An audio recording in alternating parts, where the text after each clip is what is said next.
എല്ലാ കൂട്ടുകാർക്കും പുതിയൊരു ക്ലാസ്സിലേക്ക് വീണ്ടും സ്വാഗതം. നമ്മൾ സുപ്രധാന നിയമങ്ങളിലെ ഇൻഫർമേഷൻ ആക്ട് ഒന്നാമത്തേത് കഴിഞ്ഞു അല്ലേ? നമ്മൾ രണ്ടാമത്തേത് കഴിഞ്ഞു. ഇനി മൂന്നാമത്തേതിൽ ഏതാണ്? Protection of civil rights complete ചെയ്തു. നമ്മൾ ഇന്ന് എടുക്കാൻ പോകുന്നത് അട്രോസിറ്റീസ് അഗെയിൻസ്റ്റ് SC/ST. ഏതാണ്?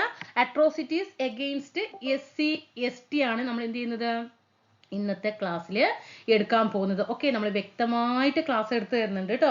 ഓക്കെ, എന്താണ് SC/ST വിഭാഗങ്ങൾക്കെതിരായിട്ടുള്ള അക്രമ നിരോധന നിയമം 1989. ഇതാണ് നമ്മൾ ഇന്നത്തെ ക്ലാസ്സിൽ എടുക്കാൻ പോകുന്നത് കേട്ടോ. അപ്പൊ തീർച്ചയായിട്ടും നല്ല രീതിയിൽ ക്ലാസ്സുകൾ പ്രയോജനപ്പെടുത്തുക. ഓക്കെ, ഇപ്പൊ ഞാൻ ക്ലാസ്സിന്റെ സ്റ്റാർട്ടിങ്ങിൽ തന്നെ പറയണേ, എനിക്ക് തമ്പനെയിൽ നിങ്ങളെ ഇത് കണ്ടാൽ നിങ്ങൾക്ക് ജോലി കിട്ടുമെന്ന് പറയാനോ അല്ലെങ്കിൽ ഈ ക്ലാസ് കണ്ടാൽ നിങ്ങൾക്ക് തന്നെയാണ് നഷ്ടം എന്ന് പറയാനോ ഇതൊക്കെ എനിക്ക് ടൈപ്പ് ചെയ്ത് കയറ്റാൻ എനിക്കറിയും. പക്ഷെ ഞാൻ അവിടെ ചെയ്യുന്നില്ല. ഞാനിത് അങ്ങനെ നിങ്ങൾക്ക് സിലബസ് വൈസ് ആയിട്ട് മൊഡ്യൂളിൽ ഓരോ മൊഡ്യൂളും എടുത്തിട്ട് എങ്ങനെ A to Z പോയിന്റ് ഇവിടെ ആഡ് ചെയ്യും. എനിക്ക് കുറച്ച് എന്താണ് ഇതൊക്കെ ടാപ്പ് നിങ്ങൾക്ക് ക്ലാസ്സിലേക്ക് ആകർഷിക്കാൻ വേണ്ടിയിട്ട് നിങ്ങളെ ആകർഷിക്കുക, എന്നിട്ട് അതിൽ കുറച്ച് പോയിന്റ് എന്തെങ്കിലും തരിക, നിങ്ങളുടെ ക്ലാസ് നഷ്ടപ്പെടുത്തുക.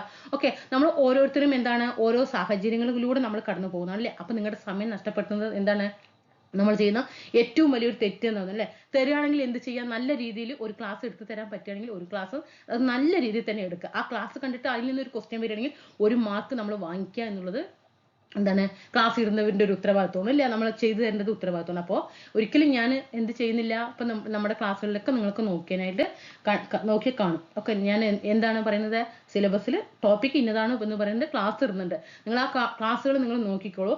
ഏത് പെയ്ഡ് ക്ലാസ്സിൽ വെച്ചിട്ട് നിങ്ങൾ ആ ക്ലാസ്സുകൾ നോക്കിക്കോളൂ. ഞാൻ എന്തെങ്കിലും അതിൽ പോയിന്റ് വിട്ടിട്ടുണ്ടോ എന്നോ അല്ലെങ്കിൽ ഓരോ ക്ലാസ്സിലും ഞാൻ പ്രീവിയസ് ക്വസ്റ്റ്യൻ ഏതാണെന്നുള്ളത് പറഞ്ഞു തന്നിട്ട് അതും പോകുന്നുണ്ട്. ഓക്കെ, അത് നിങ്ങൾ പഠിക്കുന്ന സമയത്ത് സ്ട്രെസ് ചെയ്തിട്ട് ഒന്നും കൂടി അത് പഠിക്കാൻ വേണ്ടിയിട്ടാണ് അത് പറഞ്ഞു തരുന്നത്. ഓക്കെ, അപ്പോൾ നമ്മുടെ ഓരോ ക്ലാസ്സുകളും നിങ്ങളെ ആകർഷിക്കാൻ വേണ്ടിയിട്ടോ അല്ലെങ്കിൽ എന്താണ് നിങ്ങൾക്ക് ഇതിൽ പഠിച്ച് നിങ്ങൾ ഒരു അരമണിക്കൂർ ടൈം ചിലവാക്കുന്നുണ്ടെങ്കിൽ അതിൽ നിന്നൊരു മാർക്ക് കിട്ടണം, അതിന് വേണ്ടിയിട്ടാണ്. ഓക്കെ, അതുകൊണ്ടാണ് ഇത്രയും ഓർഡർ ആയിട്ട് എന്ത് ചെയ്യുന്നത് നമ്മൾ ക്ലാസ്സുകൾ പോകുന്നത്. അപ്പോൾ തീർച്ചയായിട്ടും നിങ്ങളുടെ സപ്പോർട്ട് ഉണ്ടെങ്കിലാണ് നമുക്ക് ഇതേ രീതിയിൽ എന്ത് ചെയ്യാൻ പറ്റുള്ളൂ, ക്ലാസ്സുകൾ കാണാൻ പറ്റുള്ളൂ. ഓക്കെ, അപ്പം നമുക്ക് ഇപ്പം ഞാൻ പറഞ്ഞു, ഞാൻ ഇപ്പോൾ ഉദാഹരണം നമ്മളിപ്പോൾ ആരെയും കുറ്റം പറയാനോ അല്ലെങ്കിൽ ഏത് ചാനലിനെയോ ഒന്നും പറയുന്നതല്ല. ഞാൻ പറയുന്നത് അവനവൻ പഠിച്ചാൽ അവനവന് ജോലി. ഓക്കെ, നമ്മൾ നോട്ടിഫിക്കേഷൻ അനുസരിച്ചിട്ട് ഇങ്ങനെ ചാടി കളിക്കാൻ നിന്നാൽ എന്ത് ചെയ്യും? നമുക്ക് എക്സാം അടുത്തു, നമുക്ക് ടൈമില്ല, നമ്മുടെ മുന്നിൽ ഇനി ടൈമില്ല. നമ്മൾക്ക് 1-2 മാസം ആകുമ്പോഴേക്കും നമുക്ക് ഇത് കഴിഞ്ഞ് നമുക്ക് റിവിഷൻ വരണം അല്ലേ? എന്താണ് അപ്പൊ നമ്മൾ ഈ ഓരോ വീഡിയോയുടെ പിന്നിൽ പോയി എന്താകും? ഇപ്പോൾ ഞാൻ ഇപ്പോൾ യൂട്യൂബ് ചാനലിൽ എൻ്റെ വന്നിട്ട് ഞാൻ പറയുകയാണ്, ദാ നമ്മൾ ക്ലാസ് സ്റ്റാർട്ട് ചെയ്തു, നിങ്ങൾ കണ്ടോളൂ, നിങ്ങൾക്ക് എന്തായാലും ഈ LDC അടുത്തിരിക്കും. 2 മാസം നിങ്ങൾ പഠിച്ച് വന്ന് അടുത്ത നോട്ടിഫിക്കേഷൻ വേറൊരു ചാനൽ ഇടുന്ന സമയത്ത് അതിൻ്റെ പിന്നാലോടി നിങ്ങൾ അവിടെ സിലബസ് കംപ്ലീറ്റ് ആകില്ല. അപ്പോൾ നമ്മൾ ഇത് കാര്യം ചെയ്യുന്ന സമയത്ത് ഇനിയിപ്പോൾ ഞാനാണെങ്കിലും 2 ദിവസം ക്ലാസ് ഇടാൻ വൈകി എന്നുണ്ടെങ്കിൽ തന്നിരിക്കുന്ന എല്ലാ ടോപ്പിക്കുകളും വീണ്ടും ഒന്നും കൂടി ആ സമയത്ത് റിവിഷൻ ചെയ്യുക. ഞാൻ മിക്കവരിലും ഞാൻ കണ്ടിട്ടുള്ളത് ഞാൻ പറയാം. ഇപ്പോൾ ഈ ചാനൽ ഇപ്പോൾ നിങ്ങൾ കണ്ടിട്ട് പഠിച്ചു വരുന്നുണ്ടെങ്കിൽ ഇപ്പൊ ഞാൻ 2 ദിവസം ക്ലാസ് ഇട്ടിട്ടില്ല എന്ന് വെക്കാം, 2-3 ദിവസം നിങ്ങൾ ക്ലാസ് ഇട്ടിട്ടില്ല എന്ന് വെക്കാം. ഇനിയിപ്പോ ഇവരൊന്നും ക്ലാസ് ഇടില്ല, ഇനി നമുക്ക് വേഗം അടുത്ത ചാനലിൽ പോയിട്ട് ഇതാക്കാം എന്ന് പറഞ്ഞിട്ട് എന്ത് ചെയ്യും? അടുത്ത ക്ലാസ്സിലേക്ക് ഓടും. പഠിക്കാനായിട്ട് നിങ്ങൾ അവിടെ എത്തും. ശരിയല്ലേ? അത് താഴെ കമന്റ് ചെയ്യാനായിട്ട് അങ്ങനെ ചെയ്തവരുണ്ടെങ്കിൽ താഴെ കമന്റ് ചെയ്യുക. എന്നിട്ട് നമുക്ക് ഇനി ഈ ക്ലാസ് ഫോളോ ചെയ്യാന്ന് പറയും. അത് 2 മാസം അത് കണ്ടുകൊണ്ടിരിക്കുമ്പോൾ അവർ 2 ദിവസം ക്ലാസ് ഇട്ടിട്ടില്ലെങ്കിൽ എന്ത് ചെയ്യും? അടുത്ത ചാനലിന് പിന്നാലെ ഓടും. അപ്പോഴേക്കും എക്സാമും എടുക്കും, സിലബസും കഴിയില്ല, കയ്യിൽ നിന്നുള്ള ജോലിയും പോകും. ഇതാണ് മിക്കവരിലും സംഭവിക്കുന്നത്. അപ്പോൾ നമ്മൾ 2 ദിവസം ക്ലാസ് ഇടാൻ വൈകിട്ടില്ലെങ്കിൽ നിങ്ങൾ ചെയ്യേണ്ടത് എന്താണ്? അതുവരെ പഠിച്ചു വെച്ചതാവും, ഇനി ക്ലാസ് 2 ദിവസം ഇട്ടിട്ടില്ല. അപ്പൊ നിങ്ങൾ ചിന്തിക്കണം, നാളെയും ക്ലാസ് ഇടാതിരിക്കട്ടെ എന്ന് വിചാരിക്കണം. എന്താണ്? വേഗം ഉള്ളതും കൂടി കഴിയാനുള്ളതൊക്കെ കംപ്ലീറ്റ് ചെയ്ത് വീണ്ടും ചെയ്തതൊക്കെ പഠിച്ചതൊക്കെ റിവിഷൻ ചെയ്ത് വീണ്ടും മാറ്റുക. അതാണ് ശരിയായിട്ടുള്ളൊരു ഉദ്യോഗാർത്ഥി എന്ത് ചെയ്യേണ്ടത്. അപ്പോൾ നിങ്ങൾക്ക് ജോലി വേണമെന്നുണ്ടെങ്കിൽ ഈ രീതിയിലൊക്കെ ചെയ്തു പോവുക. അനുഭവങ്ങളിലൂടെയാണ് പറയുന്നത്. ഓക്കെ, അപ്പൊ നമുക്കൊന്ന് SC/ST ക്ലാസ്സിലേക്ക് പോവാം. പട്ടികജാതി പട്ടികവർഗ വിഭാഗങ്ങൾക്കെതിരെയുള്ള അതിക്രമം തടയൽ നിയമം 1989. വർഷം മറക്കരുത്, 1989. പ്രീവിയസ് ക്വസ്റ്റ്യൻ ആണ്. ഓക്കെ, പ്രീവിയസ് ക്വസ്റ്റ്യൻ ആണ്. 1989 സെപ്റ്റംബർ 11 ഈ നിയമം എന്ത് ചെയ്യുന്നത്? പാസ്സാക്കപ്പെടുന്നത്. നിലവിൽ വന്നത് 1990 ജനുവരി 30. പ്രീവിയസ് ക്വസ്റ്റ്യൻ ആണ് കേട്ടോ. 1990 ജനുവരി 30. ഇമ്പോർട്ടന്റ് ഉണ്ട്. ഇനി ഇത് ഭേദഗതി ചെയ്തു. ഏത് വർഷം? 2018 ഭേദഗതി ചെയ്തു. എന്തിനു വേണ്ടിയിട്ടാണ് ഈ നിയമം ഭേദഗതി ചെയ്യാൻ കാരണം ഇത് Subhash Kashinath Mahajan versus state of Maharashtra ഒരു കേസ് ഉണ്ടായിരുന്നു. എന്താണ്? ഈ പട്ടികജാതി പട്ടികവർഗ വിഭാഗങ്ങൾക്കെതിരെ എന്തെങ്കിലും അക്രമം നടക്കുന്ന സമയത്ത് മുൻകൂർ ജാമ്യം എടുക്കുക എന്നുള്ളൊരു പതിവുണ്ടായിരുന്നു. അപ്പൊ എന്ത് ചെയ്തു? ഇങ്ങനെ ഈ വർഗത്തിനെതിരെ, പട്ടികജാതി പട്ടികവർഗ വിഭാഗങ്ങൾക്കെതിരെ എന്തെങ്കിലും അതിക്രമം നടന്നിട്ടുണ്ടെങ്കിൽ ഒരിക്കലും മുൻകൂർ ജാമ്യം കൊടുക്കരുത് എന്നതിന് വേണ്ടിയിട്ടാണ് എന്ത് ചെയ്തത്? 2018 ഭേദഗതി കൊണ്ടുവന്നത്. മുൻകൂർ ജാമ്യം വേണം എന്ന് പറഞ്ഞിട്ട് കൊണ്ടുവന്നതാണ് ഏത് case? Subhash Kashinath Mahajan versus state of Maharashtra. Okay, അപ്പൊ അതിനെതിരെയാണ് 2018 എന്ത് ചെയ്യുന്നത്? ഗവൺമെന്റ് ഭേദഗതി കൊണ്ടുവരുന്നത്. അപ്പൊ ഇതുമായിട്ട് ബന്ധപ്പെട്ട് എന്തെങ്കിലും നടന്നിട്ടുണ്ടെങ്കിൽ എന്ത് ചെയ്യണം? 30 ദിവസത്തിനുള്ളിൽ എന്ത് ചെയ്യണം? കാര്യങ്ങൾ തീർപ്പാക്കണം. അത് നിയമമാണ്. എത്ര ദിവസമാണ്? 30 ദിവസമാണ്. കേസുകൾ തീർപ്പാക്കാനുള്ള സമയപരിധി എത്രയാണ്? 30 ദിവസമാണ്. ഇനി ഈ കേസുകളില് ഏറെയായിട്ടുള്ള വ്യക്തികൾ ഉണ്ടാവും അല്ലേ? അവർക്ക് പുനരധിവാസവും ധനസഹായവും ഒക്കെ നൽകേണ്ടത് ആരാണ്? ജില്ലാ കളക്ടറാണ് കേട്ടോ. ആരാണ്? ജില്ലാ കളക്ടർക്കാണ് ഇതിനുള്ള അധികാരം. ഇരകളുടെ പുനരധിവാസവും ധനസഹായവും ഒക്കെ അനുവദിക്കേണ്ടത് ജില്ലാ കളക്ടറാണ്. ഇങ്ങനെ ഈ വിഭാഗങ്ങൾക്കെതിരെ എന്തെങ്കിലും അതിക്രമം നടന്നിട്ടുണ്ടെങ്കിൽ ഏറ്റവും കുറഞ്ഞ ശിക്ഷ 6 മാസം തടവാണ്. ഏറ്റവും കൂടിയ ശിക്ഷ ജീവപര്യന്തം തടവാണ്. അപ്പോൾ ഒരു കാര്യങ്ങൾ പഠിക്കുമ്പോൾ അടിസ്ഥാന കാര്യങ്ങൾക്ക് ആദ്യം മുൻഗണന കൊടുക്കുക. എന്നിട്ട് മാത്രം സെക്ഷനും വകുപ്പുകളൊക്കെ പഠിക്കാൻ പോകുക. ഒരു സ്റ്റേറ്റ്മെന്റ് ക്വസ്റ്റ്യൻ വരുമ്പോൾ ആ ഒരു 4 സ്റ്റേറ്റ് നമുക്ക് ക്വസ്റ്റ്യൻ വരില്ലേ? അതിൽ ഈ 3 ഏതിൽ നിന്നായിരിക്കും? ഈ ക്വസ്റ്റ്യൻസ് ഒക്കെ ആയിരിക്കും 3 ഇടുക. ഒരു വകുപ്പൊക്കെ ആയിരിക്കും അതിൽ ഉൾപ്പെടുത്തുക. അപ്പൊ നമുക്ക് എലിമിനേഷൻ മെത്തേഡിലൂടെ എന്ത് ചെയ്യാൻ പറ്റും? ആൻസർ കണ്ടെത്താനായിട്ട് സാധിക്കും. ഈ 1989 നിയമത്തില് 6 അധ്യായങ്ങളാണ് ഉള്ളത്. എത്രയാണ്? 6 അധ്യായങ്ങളും അതുപോലെ 23 വകുപ്പുകളുമാണ് ഉള്ളത്. ഓക്കെ, നമ്മൾ വിവരാവകാശ കമ്മീഷനൊക്കെ പഠിക്കുന്ന സമയത്ത് പഠിച്ചിട്ടുണ്ടായിരുന്നു അല്ലേ? 31 വകുപ്പും 2 ഷെഡ്യൂളും എന്നൊക്കെ പറഞ്ഞിട്ട് പഠിച്ചിട്ടുണ്ടായിരുന്നു വിവരാവകാശ നിയമത്തിൽ. ഇനി ഇതിൽ എത്ര വകുപ്പാണ്? 23 വകുപ്പും 6 അധ്യായങ്ങളാണ്. അതിൽ അധ്യായം 1 പറയുന്നത് ആമുഖം. ഏതിലും ഒരു എന്ത് വരും? ഒരു ആമുഖം വരും അല്ലേ? പ്രാരംഭികം. അധ്യായം 2 അതിക്രമ കുറ്റങ്ങള്. അധ്യായം 3 എക്സ്റ്റേൺമെന്റ്. അധ്യായം 4 പ്രത്യേക കോടതികള്. അധ്യായം 4A ഇരകളുടെയും സാക്ഷികളുടെയും അവകാശങ്ങൾ. ഇത് പുതിയതായിട്ട് ഭേദഗതിയിലൂടെ വന്നതാണ് കേട്ടോ. 4A എന്ന് പറഞ്ഞ 2018 നമ്മൾ ഭേദഗതി ചെയ്തു എന്ന് പറയില്ലേ? അതിലാണ് ഈ 4A കൂട്ടിച്ചേർത്തത്. അധ്യായം 5 പലവക മിസ്ലേനിയസ് പറയും. നമ്മളിത് നമ്മുടെ ടെക്സ്റ്റ് ബുക്കിൽ കിടക്കുന്നതാണ്. നിങ്ങളാണ് ന്യായാധിപൻ. ഒറീസയിലെ പുരി ജില്ലയിൽ നിന്ന് ദളിത് വിഭാഗത്തിൽപ്പെട്ട ഒരാളാണ് താൻ എന്ന് സ്വയം പരിചയപ്പെടുത്തിക്കൊണ്ട് ഹദിബന്ധു എന്ന വ്യക്തിയിൽ നിന്നും നിങ്ങൾക്കൊരു തപാൽ കാർഡ് ലഭിച്ചു. ഈ കത്തിൽ അദ്ദേഹം സൂചിപ്പിച്ചത് തങ്ങളുടെ സമുദായത്തിൽപ്പെട്ട പുരുഷന്മാർ അവിടെ നടന്ന ഒരു വിവാഹ ചടങ്ങിന്റെ ഭാഗമായി വരന്റെയും വരനോടൊപ്പം വന്ന ഉയർന്ന ജാതിയിൽപ്പെട്ട അതിഥികളുടെയും കാൽ കഴുകണമെന്ന ആചാരത്തെ നിരസിച്ചു എന്നതാണ്. ഇതിന്റെ പ്രതികാരമായി ഈ സമുദായത്തിൽപ്പെട്ട 4 സ്ത്രീകളെ മർദ്ദിക്കുകയും മറ്റൊരാളെ നഗ്നയാക്കി നടത്തുകയും ചെയ്തു. തപാൽ കാർഡിൽ അദ്ദേഹം തുടർന്ന് ഇങ്ങനെ എഴുതി: ഞങ്ങളുടെ കുട്ടികൾ വിദ്യാസമ്പന്നരാണ്. ആചാരങ്ങളുടെ ഭാഗമായി ഉന്നത ജാതിയിൽപ്പെട്ടവരുടെ കാൽ കഴുകുന്നതും എച്ചിലില എടുക്കുന്നതും പാത്രങ്ങൾ കഴുകുന്നതിനും അവർ തയ്യാറല്ല. ഓക്കെ ആണല്ലോ? അപ്പൊ ആരാണ് ന്യായാധിപൻ? നിങ്ങളാണ് ന്യായാധിപൻ. നമ്മൾ പറഞ്ഞു വകുപ്പുകൾ 23 പറഞ്ഞു. അധ്യായം 6 മറക്കരുത് കേട്ടോ. വകുപ്പ് 23 അധ്യായം 6. ഇനി ഇതിൽ ഈ 1989 നിയമത്തിലെ പ്രധാനപ്പെട്ട നിർവചനങ്ങൾ ഏതൊക്കെയാണ്? 1 സാമ്പത്തിക ബഹിഷ്കരണം, 2 സാമൂഹിക ബഹിഷ്കരണം, പിന്നെയോ ഇര, സാക്ഷി. എന്താണ് ഈ സാമ്പത്തിക ബഹിഷ്കരണം എന്ന് പറയുന്നത്? ഇതൊക്കെ ആർക്കെതിരെയാണ്? അതായത് നമ്മൾ പറയുന്നുണ്ട് ഏത് വിഭാഗങ്ങളാണെന്ന് നമ്മൾ പഠിക്കുന്നുണ്ട് അല്ലേ? മറ്റൊരാളുമായിട്ട് ഇടപെടാനോ, സാമ്പത്തിക ബഹിഷ്കരണത്തിൽ എങ്ങനെയാണ്?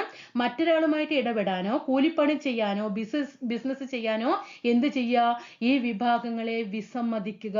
ഇതൊക്കെ എന്താണ്? സാമ്പത്തിക ബഹിഷ്കരണത്തിൽ പെടുന്നതാണ്. സേവനം അല്ലെങ്കിൽ സേവനം നൽകുന്നതിനുള്ള കരാർ അവസരങ്ങളൊക്കെ എന്ത് ചെയ്യുക? ഈ വിഭാഗങ്ങൾക്കെതിരെ നിഷേധിക്കുക. അതുപോലെ സാധാരണ ബിസിനസ്സിൽ ചെയ്യുന്ന നിബന്ധനകൾ ചെയ്യാൻ വിസമ്മതിക്കുക. അതുപോലെ സാമൂഹിക പരിഷ്കരണത്തിൽ എന്ത് വരും? ഒരാളെ മറ്റുള്ളവരിൽ നിന്ന് ഒറ്റപ്പെടുത്തുക. അതുപോലെ ഒരു വ്യക്തിയെ മറ്റൊരാൾക്ക് ലഭ്യമാകുന്നതിനെ വിസമ്മതിക്കുക. ഒരു വ്യക്തിയിൽ നിന്ന് എന്തെങ്കിലും ആചാരപരമായിട്ടുള്ള സേവനം സ്വീകരിക്കുന്നതിനെ തടയുക. ഇതൊക്കെ ഏതിൽ വരുന്നതാണ്? സാമൂഹിക ബഹിഷ്കരണത്തിൽ വരുന്നതാണ്. ഇനി ഇര എന്ന് പറയുമ്പോൾ ആര് വരും? ഇര ഈ നിയമത്തിന് കീഴിലുള്ള ഏതെങ്കിലും കുറ്റകൃത്യത്തിന്റെ ഫലമായിട്ട് ശാരീരികമായിട്ടോ മാനസികമായിട്ടോ അല്ലെങ്കിൽ വൈകാരികമായിട്ടോ സാമ്പത്തികമായിട്ടോ ബുദ്ധിമുട്ട് അനുഭവിക്കുന്ന വ്യക്തിയാണ് എന്ത്, അല്ലെങ്കിൽ ആ വ്യക്തിയുടെ ബന്ധുക്കളും രക്ഷിതാക്കളും അവകാശികളും ഒക്കെ എന്ത് പറയും, ഈ ഇര എന്ന വിഭാഗത്തിൽ പെടും. നമ്മൾ മുൻപ് ഒരു കേസ് നടന്നിട്ടുണ്ട് അല്ലെ, മധു അറിയാൻ അടിച്ചു കൊന്ന കേസ് അല്ലേ. അപ്പൊ അതിൽ ഇര ആരാണ്, മധു എന്ന വ്യക്തിയാണ് അല്ലെ. നമുക്ക് ആ വിഭാഗത്തിന് ജാതിയുടെയും മതത്തിന്റെയും പേരിലായിരുന്നു അല്ലെ അന്ന് ആ വിഭാഗത്തിന് എന്ത് ചെയ്തിട്ടുണ്ടായിരുന്നത്, ഭക്ഷണം കഴിച്ചു എന്നുള്ളതിന്റെ പേരിൽ തല്ലിയത് അല്ലെ. എന്നിട്ട് എന്ത് ചെയ്തു, കൊല്ലുകയാണ് ചെയ്തത് അല്ലെ.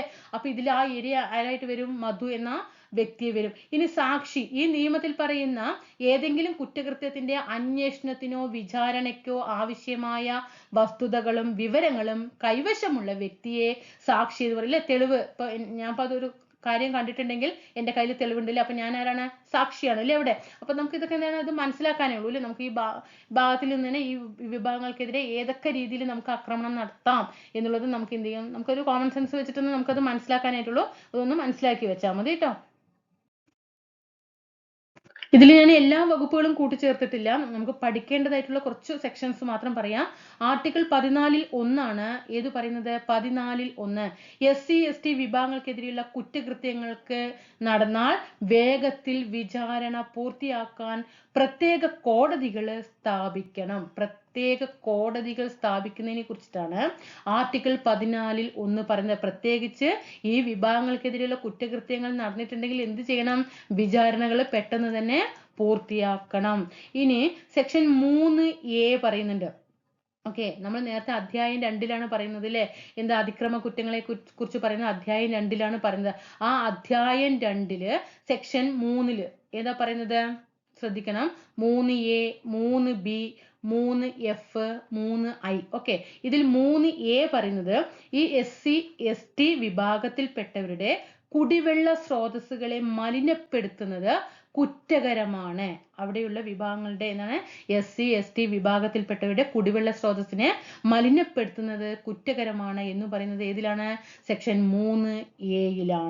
ഇനി സെക്ഷൻ 3B പറയുന്നത് SC/ST വിഭാഗത്തിൽപ്പെട്ടവരുടെ സ്ഥലത്തിനടുത്ത് മാലിന്യങ്ങൾ തള്ളുന്നത് എന്താണ്, കുറ്റകരമാണ്. മാലിന്യങ്ങൾ തള്ളുന്നത് കുറ്റകരമാണ്. 3B പറയുന്നുണ്ട്.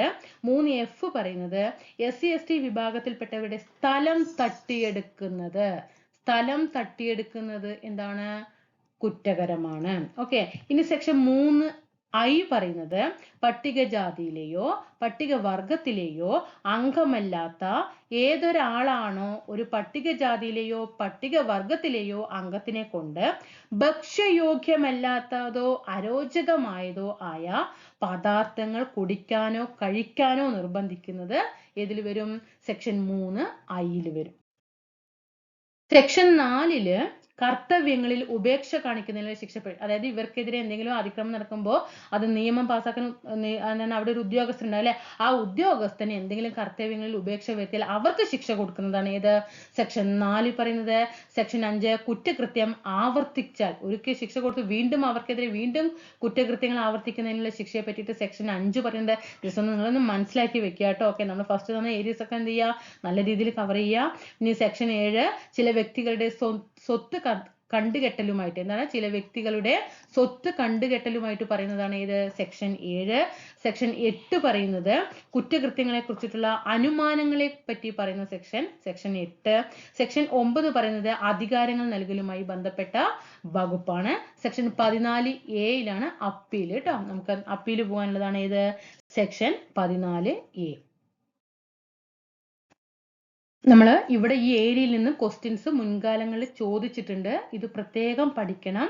ഒരു പട്ടികജാതി പട്ടികവർഗ വിഭാഗങ്ങൾക്കെതിരെ അതിക്രമം നടന്നാൽ അന്വേഷണ ചുമതല ആരായിരിക്കണം, ഒരു DYSP റാങ്കിലുള്ള ഒരു ഉദ്യോഗസ്ഥനായിരിക്കണം. ആരാണ്, DYSP റാങ്കിലുള്ള ഉദ്യോഗസ്ഥനായിരിക്കണം അന്വേഷണ ചുമതലയും അന്വേഷണ റിപ്പോർട്ട് സമർപ്പിക്കുന്നത് SP ആയിരിക്കണം. ഓക്കെ, ഇവിടെ രണ്ടും പ്രീവിയസ് ക്വസ്റ്റ്യൻ ചോദിച്ചതാണ് കേട്ടോ. അന്വേഷണ ചുമതല DYSP റാങ്കിലുള്ള ഉദ്യോഗസ്ഥനും അന്വേഷണത്തിന്റെ റിപ്പോർട്ട് സമർപ്പിക്കുന്നത് SP ആയിരിക്കണം. ഇനി മുഖ്യമന്ത്രി എന്ന് പറയുന്നത് വിജിലൻസ് ആൻഡ് മോണിറ്ററിംഗ് കമ്മിറ്റിയുടെ തലവൻ ആരാണ്, മുഖ്യമന്ത്രിയാണ്. ജില്ലാതല വിജിലൻസ് ആൻഡ് മോണിറ്ററിംഗ് കമ്മിറ്റിയുടെ തലവൻ ജില്ലാ കളക്ടറാണ്. പ്രൊട്ടക്ഷൻ സെല്ലിന്റെ തലവൻ ആരൊക്കെയായിരിക്കാം? DGP, IGP, ADGP. Okay, protection സെല്ലിന്റെ തലവന്മാർ ആരൊക്കെയാണ്? ഒന്നുമില്ലെങ്കിൽ DGP, അല്ലെങ്കിൽ IGP, അല്ലെങ്കിലോ ADGP. ഈ ഏരിയ ഒന്ന് നന്നായിട്ട് പഠിക്കണം കേട്ടോ. ഇതൊക്കെ ചോദിച്ച ക്വസ്റ്റ്യൻ ആണേ. ഓക്കെ, അപ്പോൾ തീർച്ചയായിട്ടും ക്ലാസ്സുകൾ ഉപകാരപ്പെട്ട് ഉണ്ടെങ്കിൽ നിങ്ങൾക്ക് തീർച്ചയായിട്ടും ക്ലാസ്സിൽ എന്തെങ്കിലും മാറ്റം വരുത്തണമെങ്കിൽ തീർച്ചയായിട്ടും താഴെ അഭിപ്രായം രേഖപ്പെടുത്തണം, എങ്കിലേ നമുക്കത് മാറ്റാനായിട്ട് പറ്റുള്ളൂ കേട്ടോ. അപ്പോൾ തീർച്ചയായിട്ടും നല്ല രീതിയിൽ പഠിക്കുക, നല്ല രീതിയിൽ റിവിഷൻ ചെയ്യുക. പ്രീവിയസ് ക്വസ്റ്റ്യൻ പേപ്പർ ഇട്ട് വരുന്നുണ്ട്, നമ്മുടെ ചാനലിൽ പ്ലേലിസ്റ്റ് നോക്കുക. നിങ്ങൾക്ക് എല്ലാം വ്യക്തമായിട്ട് അതിൽ ഇട്ട് തന്നിട്ട് നന്നായിട്ട് പഠിച്ച് റിവിഷൻ ചെയ്യുക.